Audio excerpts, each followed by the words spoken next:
कोई नहीं है। ऐसे ही प्रधानमंत्री के हेलीकॉप्टर को चेक करिए, गृह मंत्री को चलिए, उनके तमाम लोगों को करिए। एक लेवल प्लेइंग फील्ड होनी चाहिए। निष्पक्ष संस्था है इलेक्शन कमीशन, उसके अधीन इस समय कानून व्यवस्था है। बिल्कुल चेक कीजिए, सबको चेक कीजिए। इस बात का भी तो जवाब मिलना चाहिए। सोशल मीडिया पे मुझे याद है कुछ महीने पहले मोदी जी कहीं गए थे चुनाव के दौरान, बड़े बड़े काले बैग निकल रहे थे, वो किसके थे?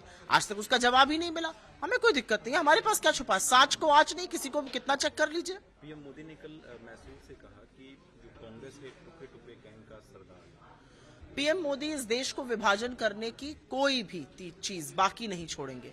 पीएम मोदी ने इस देश में 10 साल सत्ता चलाई और सत्ता चलाने के बाद आज जब हम चुनाव के मुहाने पर हैं, उनके पास एक काम नहीं है अपना दिखाने का जिसके नाम पर वोट मांग सके, ना भविष्य की नीति है।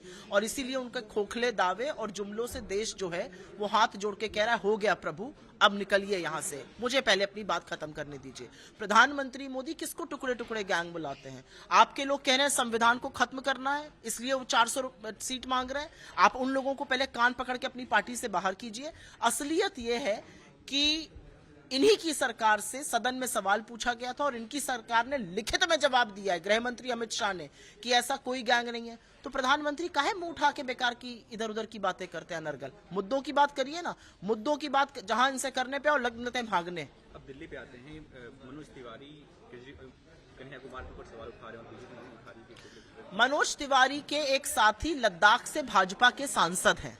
उनकी पत्नी का इंटरव्यू एक बड़े प्रतिष्ठित न्यूज चैनल ने, उनके न्यूज एडिटर ने किया था। उनकी पत्नी जेएनयू की पूर्व छात्रा रह चुकी हैं, बीजेपी सांसद की पत्नी।